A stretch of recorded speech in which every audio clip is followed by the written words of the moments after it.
भगवान के नाम पे कुछ दे दो भाई, बहुत भूख लगी है। अरे भाई जरा देख इसे, ये भिखारन लगती है या कोई फिल्म की हीरोइन। किस्मत का खेल है यार, वरना इतना सुंदर रूप तो अमीरों के घर में भी नहीं मिलता।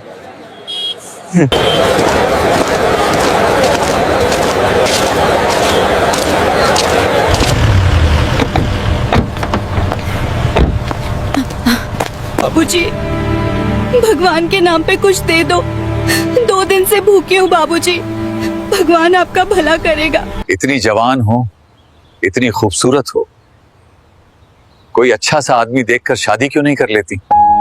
साहब, कौन शादी करता है हम गरीबों से? सब इज्जत लूटना चाहते हैं, रोटी कोई नहीं देता। आप नेक इंसान लगते हैं, मेरी सहायता कर दे। अगर इज्जत और रोटी दोनों चाहिए तो मेरे साथ अंदर चलो।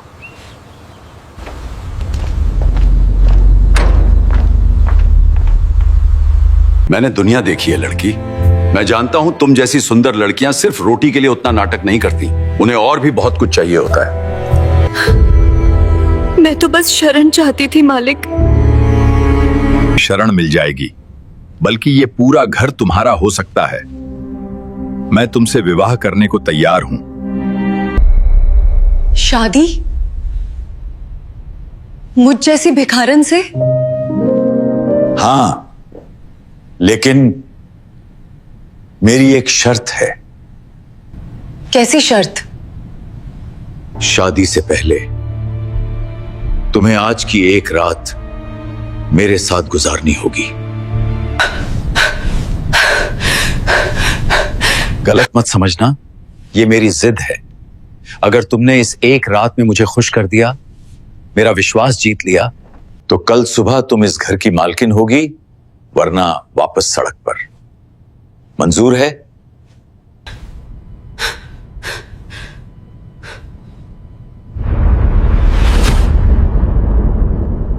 ये कहानी एक छोटे से गांव से शुरू होती है, जहां एक सादा मगर हिम्मत वाली लड़की ने गरीबी, जिल्लत और अकेलेपन के बीच अपनी जिंदगी की राह बनाई।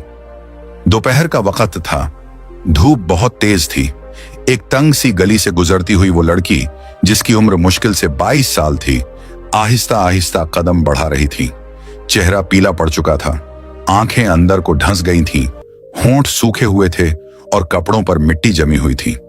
कई दिनों से वो भूखी थी, जिस्म साथ नहीं दे रहा था, मगर दिल में जीने की उम्मीद अब भी बाकी थी। कई घरों के दरवाजे खटखटाने के बाद वो एक पक्के मकान के सामने आकर रुक गई। चेहरे पर लाचारी थी, मगर जबान पर फिर भी दुआ थी। उसने कांपती आवाज में कहा, भगवान के नाम पर कुछ दे दीजिए, 3 दिन से भूखी हूं, कुछ खाने को दे दीजिए। वो यही बात बार बार बोलती रही, मगर अंदर से कोई जवाब नहीं आया। दरवाजा बंद था, गली खामोश थी। वो मायूस होकर पलटने ही वाली थी कि पीछे से एक आवाज आई, रुक जाओ बहन जी, मैं बाथरूम में था, इसीलिए देर हो गई। लड़की ने मुड़कर देखा, दरवाजे पर एक उम्र रसीदा आदमी खड़ा था। उम्र लगभग 55 साल, साफ कपड़े, चेहरे पर हल्की सी मुस्कुराहट, जैसे कुछ सोच रहा हो। उसका नाम रमेश था। रमेश गौर से उस लड़की को देखने लगा, जैसे उसका चेहरा कहीं पहले देखा हो। लड़की ने फिर वही बात दोहराई, बाबूजी कुछ खाने को दे दीजिए, 2 दिन से कुछ नहीं खाया, बहुत भूख लगी है। रमेश कुछ लम्हे रुका, उसकी नजरें लड़की के चेहरे पर जम गईं। फिर आहिस्ता से बोला, मुझे लगता है मैंने तुम्हें कहीं देखा है। लड़की ने सर झुकाकर कहा, कहां देखेंगे बाबूजी, मैं तो इधर उधर भटकती रहती हूं, भीख मांगती हूं, शायद कहीं नजर आ गई हूं। रमेश अब भी गौर से देख रहा था। थोड़ी देर सोचकर बोला, कहीं तुम पूजा तो नहीं हो, अंजलि की बचपन की सहेली? ये सुनते ही लड़की चौंक गई, हैरत से बोली, हाँ मेरा नाम पूजा है, मगर आपको मेरी दोस्त अंजलि के बारे में कैसे पता? रमेश ने हल्की सी उदास मुस्कुराहट के साथ कहा, अंजलि मेरी बीवी थी, हम दोनों शादीशुदा थे। पूजा के चेहरे पर हैरत के साथ दुख भी आ गया। उसने हिचकिचाते हुए कहा, लेकिन अंजलि का शौहर तो दुबला पतला था, आप तो काफी सेहतमंद लगते हैं। रमेश ने धीरे से जवाब दिया, वक्त और हालात इंसान को बदल देते हैं, जिस्म भी और दिल भी। पूजा की आंखों में पुरानी यादों की चमक लौट आई। उसने संभल कर कहा, अगर अंजलि अंदर है तो क्या मैं उससे मिल सकती हूं? बहुत साल हो गए, दिल चाह रहा है उसे देखने को। यह सुनते ही रमेश की मुस्कुराहट मात पड़ गई। उसने गहरी सांस लेकर कहा, अंजलि अब इस घर में नहीं है, बहुत पहले छोड़कर चली गई। यह सुनकर पूजा जैसे साकित हो गई। कुछ लम्हे वो खामोश खड़ी रही, फिर आहिस्ता से पूछा, क्यों, क्या हुआ था? रमेश ने नजरें झुका ली और बोझिल आवाज में कहा, वो किसी और से मोहब्बत करने लगी थी। मैंने बहुत रोकने की कोशिश की, मगर वो दिल से किसी और की हो चुकी थी। फिर उसने आगे कहा, माँ बाप तो पहले ही नहीं रहे, अब इस घर में बस मैं और मेरा छोटा भाई रहते हैं। पूजा खामोशी से सुनती रही। बचपन की सहेली का अंजाम सुनकर उसका दिल भर आया। वो सोचने लगी कि अंजलि, जो कभी हमारी हंसी की जान हुआ करती थी, ऐसी बड़ी गलती कैसे कर गई। रमेश ने उसकी खामोशी महसूस की और नरमी से बोला, शायद इसीलिए मैंने तुम्हें पहचान लिया। जब मैं अंजलि को उसके मायके छोड़ने जाता था, तुम वहीं होती थी। बहुत हंसने वाली, शरारती, हर बात में मजाका करने वाली, इसीलिए तुम्हारा चेहरा याद रह गया। पूजा हल्की सी मुस्कुराई, मगर आंखों में आंसू आ गए। पुरानी यादों ने दिल नर्म कर दिया। आंसू बहने लगे तो रमेश ने हमदर्दी से कहा, छोड़ो पूजा, कुछ साल पहले मेरी शादी हुई थी, मगर वो रिश्ता मुझे कभी खुशी नहीं दे सका। मेरा शौहर बात बात पर गुस्सा करता था, मुझे मारता, गालियां देता और कई रातें मुझे बंद कमरे में रोता छोड़ देता था। मेरी जिंदगी एक कैद बनकर रह गई थी। पूजा थोड़ी देर रुकी, आंखें भर आई थी, फिर आहिस्ता आहिस्ता बोली, आखिर तंग आकर मैं अपने माँ बाप के पास वापस चली गई। सोचा था कि कुछ दिन सुकून मिलेगा, लेकिन चंद ही दिनों बाद उसने मुझे तलाक के कागजात भेज दिए। उसके लिए मैं कभी उसकी जिंदगी का हिस्सा थी ही नहीं, जैसे शादी बस दिखावे की थी। पूजा की आवाज रूंध गई, कुछ संभल कर बोली, तलाक के बाद मैं माँ बाप के साथ रहने लगी, मगर वो सुकून भी ज्यादा दिन नहीं रहा। कुछ ही महीनों में दोनों इस दुनिया से चले गए। उस दिन के बाद मेरी आंखों में सिर्फ दर्द नहीं, फिर मैं काम की तलाश में इधर उधर भटकती रही। कभी दुकानों पर गई, कभी कंपनियों में, मगर हर जगह लोग मेरी मजबूरी का फायदा उठाना चाहते थे। कोई मेरी मेहनत नहीं देखता था, बस मेरी तन्हाई देखकर नीयत खराब कर लेते थे। अब उसकी आवाज बहुत धीमी हो चुकी थी। आजकल एक छोटा सा किराए का कमरा है, वहीं अकेली रहती हूँ। किसी से एहसान नहीं मांगती, जो मिल जाता है उसी में गुजारा कर लेती हूँ। ये कहकर पूजा खामोश हो गई, मगर उसकी खामोशी सब कुछ कह रही थी। रमेश खुद को रोक न सका। उसकी आंखों से भी आंसू बहने लगे, जैसे वो पूजा का दर्द अपने दिल में महसूस कर रहा हो। कुछ देर दोनों खामोश बैठे रहे, फिर रमेश ने आहिस्ता से कहा, पूजा, अगर बुरा न मानो तो मैं तुमसे एक बात कहना चाहता हूं। पूजा ने सूजी हुई आंखों से उसकी तरफ देखा और धीरे से बोली, कहिए। रमेश ने गहरा सांस लिया और संजीदा आवाज में कहा, मुझे अच्छा नहीं लगता कि तुम यूं इधर उधर भीख मांगकर जिंदगी गुजारो। मेरी बीवी मुझे छोड़कर जा चुकी है, तुम्हारे पास भी अब कोई नहीं। हमारे घर में कोई औरत नहीं, कोई सहारा नहीं। वो थोड़ी देर रुका, फिर बोला, मैं सोच रहा हूं क्यों ना हम दोनों एक दूसरे का सहारा बन जाए। क्या तुम मुझसे शादी करोगी? पूजा ने कुछ लम्हे उसे खामोशी से देखा, फिर आहिस्ता बोली, अगर कभी तुम्हारी बीवी वापस आ गई तो क्या तुम मुझे फिर अकेला छोड़ दोगे? मैं वो दर्द दोबारा नहीं सह सकती जो एक बार झेल चुकी हूं। अब उसकी आंखें सिर्फ रमेश से नहीं, किस्मत से भी सवाल कर रही थीं। फिर बोली, और अगर मान भी लिया कि तुम सच्चे हो, तब भी मैं किसी पर बोझ नहीं बनना चाहती। बस इतना चाहती हूं कि बार बार जलील न होना पड़े। रमेश ने नरमी से पूजा की आंखों में देखा और कहा, पूजा, मेरी बीवी से बाकायदा तलाकन हो चुका है। अब उसका और मेरा कोई रिश्ता नहीं बचा। मैं वादा करता हूं, अगर वो कभी वापस भी आई तो मैं उसे दोबारा कबूल नहीं करूंगा। वो धीरे से बोला, मेरी जिंदगी एक वीरान घर जैसी हो गई है और मैं चाहता हूं कि तुम उस घर में रोशनी बनकर आओ। पूजा कुछ देर खामोश रही। उसके जहन में पुराने जख्म, झूठे वादे और समाज की बातें घूमती रहीं, मगर रमेश की आंखों में सच्चाई थी और उसके लहजे में विश्वास। आखिरकार पूजा ने धीरे से सर हिला दिया। रमेश के चेहरे पर सुकून आ गया। उसने आगे बढ़कर पूजा के कंधे से उसकी पुरानी गठरी उतारी, उसके हाथ से वो प्याला ले लिया जिससे वो भीख मांगती थी और उसे दूर फेंक दिया, जैसे वो उसकी पुरानी जिंदगी का आखिरी निशान हो। फिर उसने पूजा का हाथ थामा और कहा, चलो अब ये तुम्हारा घर है। पूजा के कदम आहिस्ता आहिस्ता उस दरवाजे के अंदर गए जहां वो कभी एक रोटी मांगने आई थी। आज वही दरवाजा उसका घर बन रहा था। रमेश उसे अंदर ले आया। दीवारें पुरानी थीं, फर्श पर गर्द जमी थी, बर्तन इधर उधर पड़े थे, मगर पूजा की आंखों में चमक थी। वो बोली, कोई बात नहीं रमेश, अब ये हमारा घर है, मैं सब ठीक कर लूंगी। रमेश मुस्कुराकर बोला, हाँ आज से ये तुम्हारा घर है। पूजा ने फौरन झाड़ू उठाई और सफाई में लग गई। उसके चेहरे पर अब थकान नहीं, उम्मीद थी। इसी दौरान रमेश छत पर कुछ काम के लिए चला गया। थोड़ी देर बाद उसका छोटा भाई मोहन घर आया। जैसे ही वो अंदर दाखिल हुआ और एक अजनबी औरत को झाड़ू लगाते देखा तो चौंक गया। गुस्से में बोला, तुम कौन हो? यहां चोरी करने आई हो क्या? यह सुनकर पूजा को बहुत बुरा लगा। वो पलटकर बोली, इस घर में आकर मुझसे पूछ रहे हो कि मैं कौन हूं? पहले ये बताओ, तुम कौन होते हो मुझसे ये सवाल करने वाले? मोहन को पूजा का लहजा बहुत बुरा लगा। गुस्से में आकर उसने पूजा का बाजू पकड़ लिया और उसे जबरदस्ती बाहर घसीटने लगा। पूजा खुद को छुड़ाने की कोशिश करती रही और बार बार बोलती रही, रुको, रमेश भैया से पूछ लो, मुझे यूं मत घसीटो। लेकिन मोहन ने एक न सुनी और उसे आंगन तक ले आया। उसी लम्हे छत से रमेश ने यह मंजर देख लिया। वो जोर से चीखा, मोहन, इस पर हाथ मत लगाओ। वो फौरन नीचे आया और मोहन को रोककर सारी बात समझाई। ये पूजा है, अंजलि की बचपन की सहेली। इसका शौहर इसे छोड़ चुका है। माँ बाप भी अब इस दुनिया में नहीं रहे। ये बहुत दुख सह चुकी है।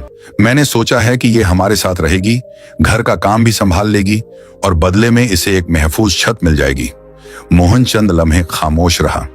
उसके चेहरे से गुस्सा उतर चुका था और आंखों में सोच साफ नजर आ रही थी।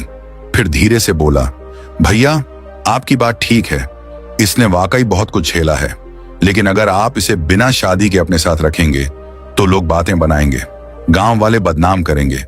यहां बिना रिश्ते के किसी औरत को घर में रखना अच्छा नहीं समझा जाता। यह सुनकर रमेश गहरी सोच में पड़ गया। उसे मालूम था कि गांव की सोच पुरानी है और अगर पूजा यूं ही इस घर में रही तो बदनामी जरूर होगी। रमेश ने गहरी सांस लेकर कहा, तो फिर बता क्या किया जाए? अगर मैं इसे यूं ही रखूंगा तो लोग हमें चैन से जीने नहीं देंगे। मोहन ने बिना हिचकिचाहट के साफ जवाब दिया, अगर आप इसे अपने साथ रखना चाहते हैं तो इससे शादी कर लीजिए ताकि वो इस घर में इज्जत के साथ भाभी बनकर रहे। गांव वालों को भी जवाब मिल जाएगा और पूजा को एक पहचान भी।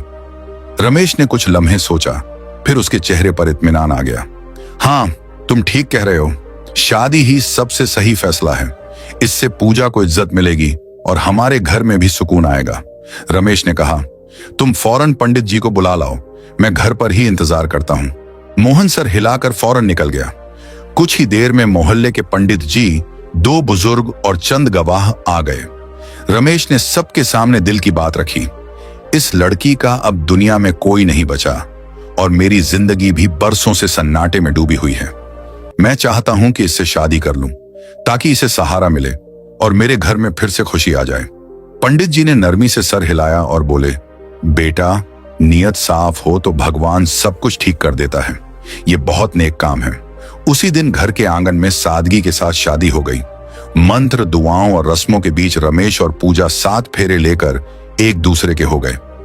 पूजा की आंखों में पहली बार सुकून था, जैसे बरसों से डूबी कश्ती को किनारा मिल गया हो। अब वो इस घर की इज्जतदार बीवी बन चुकी थी। उसने दिल लगाकर घर संभालना शुरू कर दिया। सफाई, खाना, सजावट, हर कोने में जिंदगी आ गई। घर सिर्फ साफ नहीं हुआ था बल्कि खुशबू से भर गया था। वक्त के साथ रमेश और पूजा एक दूसरे को और बेहतर समझने लगे। एतबार बढ़ा और उनके बीच एक नई जिंदगी ने जन्म लिया। चंद महीनों बाद किस्मत ने एक और खुशी दी। पूजा मां बनने वाली थी। जब बेटे की पैदाइश हुई तो वो वीरान घर खुशियों से गूंज उठा। रमेश की आंखों में वो रोशनी वापस आ गई जो अंजलि के जाने के बाद खत्म हो गई थी। अब यह घर सिर्फ ईंट और दीवारें नहीं था बल्कि एक मुकम्मल खानदान बन चुका था। पूजा इज्जत और मोहब्बत के साथ घर संभालती रही और रमेश हर कदम पर उसके साथ खड़ा रहा। दोनों वाकई एक दूसरे का सहारा बन चुके थे। एक शाम पूजा खामोशी से रमेश के पास आई और आहिस्ता से बोली, अगर आपको कभी थोड़ा सा वक्त मिले तो एक दिन मेरे लिए जरूर निकालना। रमेश चौंका क्योंकि पूजा कभी कुछ नहीं मांगती थी। क्यों, क्या काम है? उसने पूछा। पूजा हल्की सी मुस्कुराहट के साथ बोली, काम क्या है ये मैं वहां जाकर बताऊंगी, बस आपको मेरे साथ चलना होगा। रमेश उसके लहजे को समझ गया, प्यार से बोला, मेरे पास तुम्हारे लिए हमेशा वक्त है, जब कहना हो मैं तैयार हूं। अगले दिन रमेश, पूजा और उनका बेटा घर से निकल पड़े। रास्ते में रमेश ने हंसते हुए पूछा, अब तो बता दो कहां जा रही हो? पूजा ने धीरे से जवाब दिया, अपने भाई के घर, उसी घर जहां से मुझे बोझ समझकर निकाल दिया गया था। वो कुछ लम्हे रुकी, फिर बोली, मैं चाहती हूं कि वो देखें जिस बहन को उन्होंने बेइज्जत करके निकाला था वो आज इज्जत के साथ जी रही है। भगवान ने मुझे संभाला है। मैं ये दिखाना चाहती हूं कि मैं हारी नहीं हूं, मैं जीत गई हूं। रमेश ने उसकी बात खामोशी से सुनी और आहिस्ता से सर हिला दिया। गांव पहुंचते ही पूजा अपने पुराने घर के दरवाजे पर जाकर खड़ी हो गई। वही पुराना दरवाजा, वही आंगन, मगर आज उसकी आंखों में डर नहीं था बल्कि पूरा विश्वास और हिम्मत थी। उसने ऊंची आवाज में कहा, भाई भाभी बाहर आओ, मुझे देखो, मैं वही बहन हूं जिसे तुमने एक वक्त के खाने के लिए ताने दिए थे, जिसे बोझ समझकर घर से निकाल दिया था। उसकी आवाज में अब कोई कपकपाहट नहीं थी, लेकिन भगवान ने मुझे कभी नहीं छोड़ा। आज मैं एक इज्जतदार घर की बहू हूं, मां हूं और पूरे सम्मान के साथ जिंदगी जी रही हूं। वो कुछ लम्हे रुकी, आंखों में हल्की सी नमी थी मगर लहजा मजबूत था। तुमने एक बार भी पलटकर नहीं देखा कि मैं जिंदा हूं या मर गई, लेकिन आज मैं खुद चलकर आई हूं ये बताने के लिए कि तुमने मुझे ठुकराया मगर मेरी जिंदगी खत्म नहीं हुई बल्कि संवर गई। उसने साफ लफ्जों में कहा, अगर कभी जिंदगी में तुम्हें किसी चीज की जरूरत हो तो मेरे दरवाजे पर आ सकते हो, लेकिन याद रखना, अब मैं वही बहन नहीं हूं जो खामोशी से सब कुछ सह लेती थी। अब मैं वो औरत हूं जिसने अपनी जिंदगी दोबारा खड़ी की है। रमेश उसके साथ खड़ा था, फख्र से मुस्कुराता हुआ। इतने में गली में पड़ोसी, बच्चे और जान पहचान वाले सब जमा हो गए। सबको पहले से मालूम था कि पूजा को किस तरह उस घर से निकाला गया था। आज जब सब ने उसे वकार और सम्मान के साथ खड़े देखा तो कई लोगों की नजरें झुक गईं। पूजा के भाई और भाभी दरवाजे पर खामोश खड़े थे। शर्मिंदगी उनके चेहरों पर साफ नजर आ रही थी। पड़ोस की एक बूढ़ी माई आगे बढ़ी और बोली, बेटी हमारे घर आजा, तुम्हारे भाई भाभी जैसे हैं वैसे ही रहेंगे, हम तो तुम्हें अपनी बेटी मानते हैं। कुछ और औरतें भी बोल उठी, अब तुम अकेली नहीं हो पूजा, हम सब तुम्हारे साथ हैं, तुम हमारी बेटी जैसी हो। पूजा ने आंखें भरकर मगर अदब से जवाब दिया, नहीं माई, जब अपने ही मुझे नहीं अपना सके तो मैं किसी और के घर किस हक से रहूं? अब मेरा अपना घर है, अपना खानदान है और मैं वहीं वापस जाऊंगी। ये कहकर उसने रमेश का हाथ थामा और आहिस्ता आहिस्ता वहां से लौट गई। पूजा, रमेश और उनका बच्चा वापस अपने उस घर में आ गए जहां अब कोई दीवार खामोश नहीं थी। उस घर की हर ईंट में इज्जत, सच्चाई और सच्चे रिश्तों की बुनियाद थी। वक्त के साथ पूजा ने उस घर को एक पाकीज़ा जगह बना दिया। वो सिर्फ अपने शौहर और बच्चे का ही नहीं बल्कि रमेश के छोटे भाई मोहन का भी मां की तरह ख्याल रखने लगी। उसका रवैया इतना नर्म, समझदार और मोहब्बत भरा था कि घर का हर फर्द दिल से उसकी इज्जत करने लगा। दोस्तों, ये कहानी सिर्फ पूजा की नहीं है, ये उन लाखों औरतों की सच्चाई है जो कभी हालात के हाथों टूट जाती हैं मगर हिम्मत करके दोबारा खड़ी हो जाती हैं, जिन्हें अपने ही छोड़ देते हैं मगर वो अपनी इज्जत को मरने नहीं देती। ये कहानी हमें सिखाती है कि दुनिया की राय से किसी इंसान की कीमत तय नहीं होती। अगर आपको खुद पर विश्वास है तो कोई भी तूफान आपको हिला नहीं सकता। दुनिया चाहे जितने भी ताने दें, आपका अपना सम्मान सबसे ऊपर होना चाहिए। मुश्किल वक्त में ये याद रखना कि आपके अंदर एक ऐसी ताकत है जो हर हालात से बड़ी है। अगर लड़ने का हौसला हो तो भगवान खुद रास्ते बना देता है। पूजा ने यह साबित कर दिखाया कि पहचान दौलत या मजबूरी से नहीं बल्कि किरदार से होती है। सच्चा साथी वही होता है जो बुरे वक्त में साथ न छोड़े।